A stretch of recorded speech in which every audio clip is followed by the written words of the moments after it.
Corona काल में जहां भ्रष्टाचार चरम सीमा पर चल रहा है, वहीं हम आपको एक ऐसे मामले से आज रूबरू करवाएंगे कि गांव की भोली भाली जनता को बेवकूफ बनाकर इलाज करने वाले स्वयंभू डॉक्टर की तादाद में किस तरह से बढ़ोतरी होने लगी। जी हां, झोला छाप चिकित्सकों की खबरें आपने कई देखी, सुनी और पढ़ी होंगी, लेकिन आज हम आपको एक ऐसे नर्सिंग कर्मी की खबर दिखा रहे हैं जो उदयपुर के बाल चिकित्सालय के आइसोलेशन वार्ड में नर्सिंग कर्मी के रूप में कार्य करता है और कविता नामक गांव में डॉक्टर बनकर ग्रामीणों का इलाज भी कर रहा है। इस नर्सिंग कर्मी ने कविता नामक गांव में एक मकान के अंदर गैराज में दिशा क्लिनिक नाम की क्लिनिक खोल रखी है, जहां वो मरीजों को दवाइयां भी दे रहा है, इंजेक्शन भी लगा रहा है और उन्हें ड्रिप चढ़ाकर उनसे पैसा भी वसूल रहा है। बात यहीं तक खत्म नहीं हो जाती। इस तथाकथित डॉक्टर के साथ उसके सहयोगी के रूप में जो मरीजों का इंजेक्शन लगा रहा है, दवाई पिला रहा है या ड्रिप चढ़ा रहा है, वो कोई नर्सिंग कर्मी नहीं, न ही उसका डॉक्टरी पेशे से दूर दूर तक कोई वास्ता है। असलियत में वह नर्सिंग कर्मी का जो सहयोगी है,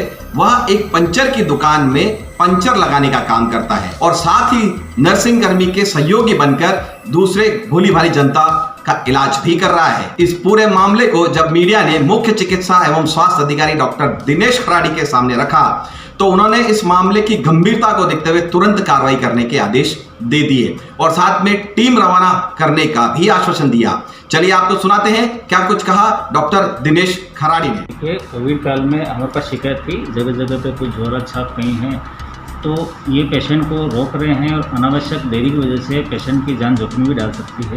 सारे बीसीएमओ को निर्देशित किया गया था, एसडीएम के साथ, संबंधित थानाधिकारी के साथ और ड्रग इंस्पेक्टर के साथ ये कार्रवाई करें। आप जो नर्सिंग कर्मी की बात कर रहे हो, वो ज़्यादा कोई ड्रेसिंग है या फिर कोई पैरासिटामोल टेबलेट है, छोटा मोटा वो रख सकता है। मेडिकल बहुत ज़्यादा दवाई वो नहीं रख सकता, बहुत ज़्यादा दवाई तो डॉक्टर भी नहीं रख सकता।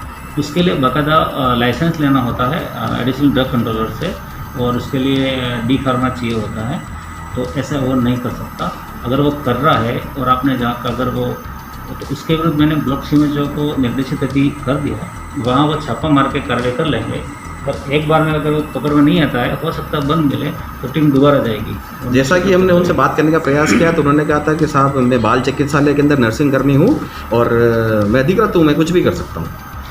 तो हमारी टीम आ जाएगी, पुलिस कार्रवाई करेगी। पुलिस कार्रवाई करने के बाद अगर पाया जाता है अगर वो बाल चिकित्सालय में है, तो हम वहाँ के अधीक्षक महोदय को भी लिख देंगे, प्रिंसिपल साहब को लिख देंगे, तो वो भी विभागीय कार्रवाई भी करें। इस तरह के झोला छाप डॉक्टरों के खिलाफ किस तरह की आपकी टीम मुहिम चलाएगी, किस तरह से आगे भी कार्रवाई चलने लगेगी? हर ब्लॉक लेवल पे बीसीएमओ, संबंधित थानेदार और एसडीएम साहब की अध्यक्षता और एक district drug controller, district drug officer, drug inspector बोलते हैं, इनकी टीम है और ये वहाँ जाके ये देखते हैं उसके पास वैलिड डिग्री है कि नहीं, नंबर 1 वैलिड डिग्री है कि नहीं, नंबर 2 मेडिकल स्टॉक कितना है और क्या वो रखने के लिए उसके पास मेडिकल का लाइसेंस है कि नहीं है, ये सारा चेक करते हैं। धारा के अंतर्गत मुकदमा दर्ज होता है और बहुत जगह कार्रवाई भी हुई।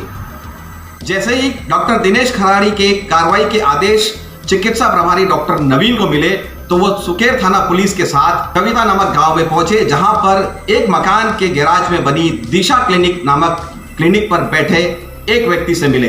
उसने अपना नाम सुरेंद्र बताया और कहा कि वह आरएनटी मेडिकल कॉलेज में नर्सिंग कर्मी है और वो यहाँ पर लोगों का उपचार कर रहा है। जिस पर टीम ने उससे आवश्यक दस्तावेज मांगे तो वह कोई संतोषप्रद जवाब नहीं दे पाया और दिशा क्लिनिक में बैठे व्यक्ति सुरेंद्र ने कहा कि साहब, मेरा एक साथी और है, हम 2 जने मिलकर इस क्लिनिक को चलाते हैं। जब अधिकारियों ने दूसरे व्यक्ति की जानकारी मांगी तो सुरेंद्र ने कहा कि दूसरे व्यक्ति का नाम जितेंद्र बल्ला है और वह हाल ही एमबी हॉस्पिटल के बाल चिकित्सालय में नर्सिंग कर्मी के रूप में कर्मचारी है। जिस पर सुकेर थाना पुलिस ने चिकित्सा प्रभारी डॉक्टर नवीन की रिपोर्ट पर सुरेंद्र नामक व्यक्ति को गिरफ्तार किया। चलिए आपको सुनाते हैं क्या कुछ कहा डॉक्टर नवीन ने। मेरा नाम डॉक्टर नवीन, चिकित्सा अधिकारी प्रभारी। जैसा कि मेरे उच्च अधिकारियों द्वारा सूचना प्राप्त हुई मुझे, तो फिर मैं कविता सब सेंटर जो मेरे एरिया में आता है, तो वहाँ बस स्टैंड पहुँचा। बस स्टैंड के पास में ही नर्सिंग स्टाफ कर्मचारी जो प्राइवेट प्रैक्टिस कर रहा है, काफ़ी दिनों से मुझे सुनने में आया था, तो आज सूचना मिलने पर वहाँ कार्रवाई करने पर पहुँचे। तो वहाँ पर पाया गया कि वो स्वयं और उसके द्वारा प्राइवेट प्रैक्टिस की हुई चीज़ें वहाँ पाई गई, जो कि इलीगली रूप से प्रेजेंट। अब वहाँ पर दवाइयाँ जो मेडिसिन है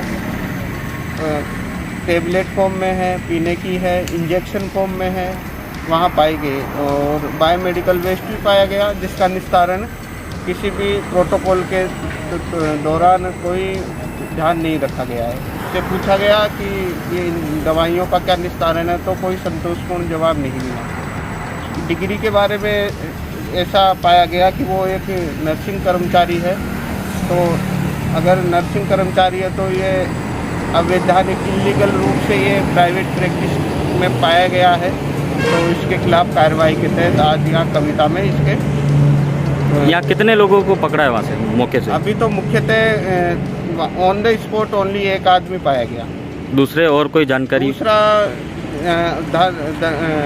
यहाँ पर कार्रवाई करने के दौरान या तो वो फरार हो गया पहले ही, हमें ऑन द स्पॉट केवल एक आदमी पाया। तो इन लोगों पर किस तरह की कार्रवाई होगी? अब इनके विरुद्ध कार्रवाई होगी। इनके खिलाफ एक तो आईपीसी के तहत कार्रवाई होगी, क्योंकि ये इलीगली रूप से प्रैक्टिस कर रहे हैं जो कि मान्य नहीं है। मेडिकल ज्यूरिस्ट के थ्रू कार्रवाई की जाए। न्यूज़ 27 का यह कहना नहीं है कि जो नर्सिंग कर्मी वहां पर उपचार कर रहे हैं वो उपचार करने के लिए बिल्कुल भी लायक नहीं है। जी नहीं, वो उपचार कर सकते हैं, वो इंजेक्शन लगा सकते हैं, वो दवाई दे सकते हैं, वो ड्रिप चढ़ा सकते हैं, लेकिन किसी न किसी चिकित्सक के अधीन रहकर ही वो ये कार्य कर सकते हैं। किसी चिकित्सक के परामर्श के बाद ही वो किसी बीमार को दवाई दे सकते हैं और किसी चिकित्सक के देखरेख के अंदर ही वो किसी को ड्रिप चढ़ा सकते हैं। लेकिन मौके पर ऐसा कुछ भी नहीं मिला, न ही मौके पर उनके द्वारा कोई भी आवश्यक दस्तावेज जो मांगे गए वो मिले। पुलिस अभी इस पूरे मामले की जांच कर रही है। अब देखने वाली बात यह है कि चिकित्सा प्रभारी डॉक्टर नवीन की रिपोर्ट पर पुलिस किस तरह से इनके ऊपर कानूनी अनुसंधान करती है।